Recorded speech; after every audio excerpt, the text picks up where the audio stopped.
What's going on YouTube? Brian Fly Mentor back with another video. Today got a pilot losing their engine on approach to a runway. Let's see what they did.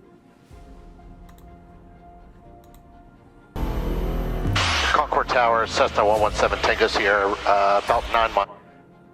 Alright, so right off the bat, I can see this guy, he's got the nervous handheld, right? So like in your car, you know, you got the what they call it, the handle.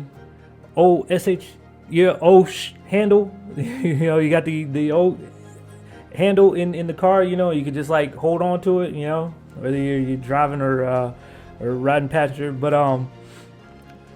you know, that's what this is. I used to do this a lot, especially like when I was first starting out flying. You know, it's just kind of like, you know, I'm just holding on to something, you know, because my nerves, right? Like, I instantly, if you know, you know. If you know, you know. The southeast requesting full stop, have hotel.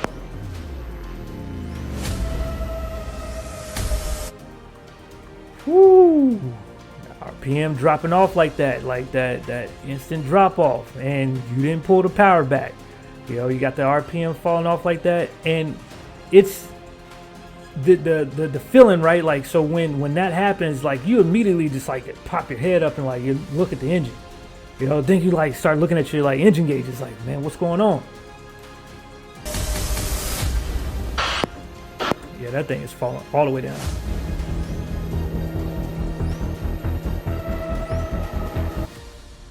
All right, see if we can get that out the way. Hold on. Land. Move his head out the way. Shoot. Hold on. Cessna. Right there. There we go. All right. So he just lost his engine. All right. I noticed he pitched the nose up. Right. They always tell you in flight school, you know, if you're having to make an emergency landing, you lose your engine or anything like that, pitch for best glide, right? I do agree with, you know, obtaining your best glide speed, but if you're already traveling at, you know, 120 knots, you know, why would you bleed off, you know, 60 knots to achieve your best glide, you know, or 50 knots to achieve your best glide, whatever your best glide may be. You know, why would you bleed off that airspeed in order to achieve that? You know, you want to keep as much airspeed as you can, you know, for as long as you can, to help you get to area that you can land at, right? So one of my flight examiners, you know, he broke that down to me on one of my check rides, you know, because I would immediately, you know, start pitching for the best glide, and he's like, well, why are you doing that? You know, you're already moving along at a good pace. You know, why are you bleeding off airspeed and potentially causing, you know, or limiting your options, basically? So also, Concord Tower, Cessna 11 oh, he in Tango Concord. Sierra, I'm identing, I'm losing my engine. He's in Concord. Shout out to North Carolina, hometown, baby. Let's go. Also, I'm looking at his altimeter. All right, looking at his altimeter. Okay, and looks like he's a little below 2,000 feet, or yeah, looks like he's a little bit below 2,000, right? So in flight school at ATP, where I went, in our checklist, right, it was told to us, or the way that they taught it, and also in our checklist, above 3,000, troubleshoot checklist. Below 3,000, land as soon as possible. All right, so we gotta definitely take that into consideration here. You know, now every flight school does it different, right? Everything you learn different. People teach it teach different ways, to handle these emergency procedures. But ATP, everything was standardized across the board. And you got to also think about, these are assets, right? So they're using these airplanes, for flight training. They want to get their assets back. So they want to make sure that everybody is standardized across the board. So any emergency situation that you find yourself in above 3,000 feet, go ahead, break out that troubleshoot checklist and work through it. Below 3,000, land as soon as possible. And after I left ATP, that is the way that I would fly. I would add that to my checklist, for all the different aircraft that I flew. So this is something that definitely could help this pilot out here, because I hear him. He's communicating with ATC. He's trying to find a spot to land. Look, he is inducing a lot of task saturation, unnecessary task saturation. Aviate, navigate, communicate. They beat that in your head all throughout flight school. Aviate, navigate, communicate. All right, communicate is the last thing you should be doing when you're that low and you got the engine out. Who says having engine trouble? Cessna 117 Tango Sierra. I'm sputtering in and out and losing power. I've pulled carb heat. Everything else is in the green. Looks like my oil pressure has dropped. All right, well, you can proceed direct to the run. Yeah, he's talking. He's doing all this talking, and I mean, good on him for that. But you're telling ATC a bunch of information that they can't use, right? Like the important thing here is, hey, engine trouble. I'm looking for a spot to land. ATC is probably gonna try to give you a airport to go for, and if you can make the airport, great. If not, need to find that field. So he should be looking for that field to put it down in. I don't believe he's close to any airport at the moment, but you can hear in his voice, the shakiness. He's dealing with a lot. He's got the engine trouble. He's troubleshooting the issue. He's looking at his engine gauges, and he's like trying to figure out what's going on with the engine, and he's talking to ATC. He's just got so much going on, and he could really simplify it as much as he can. He could really simplify the situation by focusing on flying the aircraft and looking for a spot to land. That's it. Simplify it. Hey, 117 Tango Sierra, clear to land, and I'm ready for you. Okay, it's coming back and I'm losing it, and I'm over a residential area. I don't have a lot of places here. I have pitched for altitude. Okay, roger that. Man, so, you see him pitch up again, and your engine's not really producing any thrust.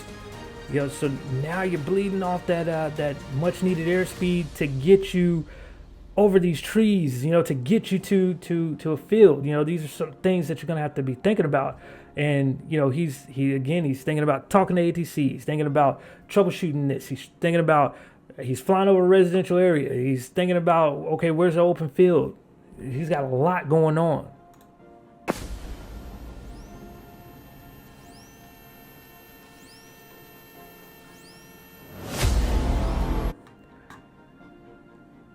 You should not be entering squawk codes. Let's find the runway. Let's find the runway. He's doing too much at this point. He's doing entirely too much. So let's find the runway. Let's land. Or let's find an open field. Let's land the plane.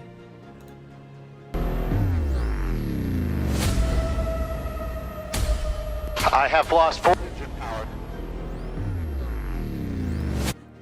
See, and that right there could have been bad, because instead of his head and eyes, just being his head being up, his eyes being outside the cockpit, right, scanning, looking for a place to land. His head is down, and he's entering in the squawk code, and he enters in the incorrect squawk code because he's nervous. He's under a lot of stress, right? The plane's not performing the way that it should. He's like, oh crap, all right? So aviate, navigate, communicate, in that order. I have no engine. Roger, no engine. We got guys coming to you. I got Charlotte notified, and they're coming to you. 117 Tango Sierra. Roger. I'm looking for a field here. I'm going to try to drop in. Roger that.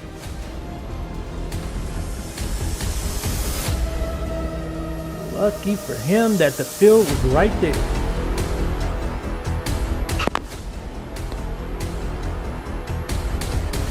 Still troubleshooting. I'm going to attempt a landing in a field right now. 117 Tango Sierra, Roger. I notified Still Charlotte. talking. They got people sending. Focus on that landing. To you.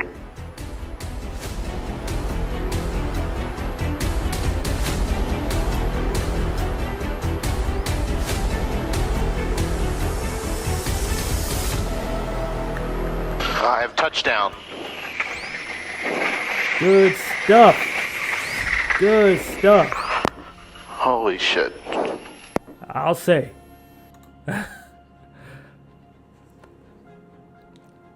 That right there was a good landing, and what do we say? What do we say? We say, any landing you can walk away from, right?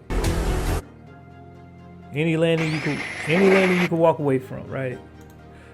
Especially in this case. So, but he's talking to ATC right up to touchdown, even at touchdown, right? Even with the plane coming to a stop, rolling to a stop. He ended up finding a pretty decent sized field. Looks like he had a couple good options there. Overflying a really big field and then landing into this field as well. So, he's just making me nervous with the way that he was just pitching the plane up and talking to ATC, and just becoming very task saturated. He added a lot to his plate by trying to communicate with ATC, trying to troubleshoot the problem. It's one thing if you got the altitude to do that, but it's another thing when you're 2,000 and below, right? Like with that type of situation, you're falling out of the sky, like literally. You're falling out of the sky. Even though the Cessna's like the glide for the most part, you're losing your altitude quickly. And your options are becoming very limited. As you can see from the video, he was over a lot of residential areas. There are a lot of trees all around, but there also were, fields here and there. And, that one time where he, had his head down and he was leaned over and he was trying to put in the squat code. It's like, no, no. You're too low for that. Too low for all of that. You got to pick one. All right. So fly the plane, find a field, focus on putting it in the field. I understand you want to talk to ATC, but that right there isn't the priority at that particular time. But he was able to keep it together, and he was able to put a good emergency landing together and touchdown and walk away from this. And he's got a pretty good video to tell the story.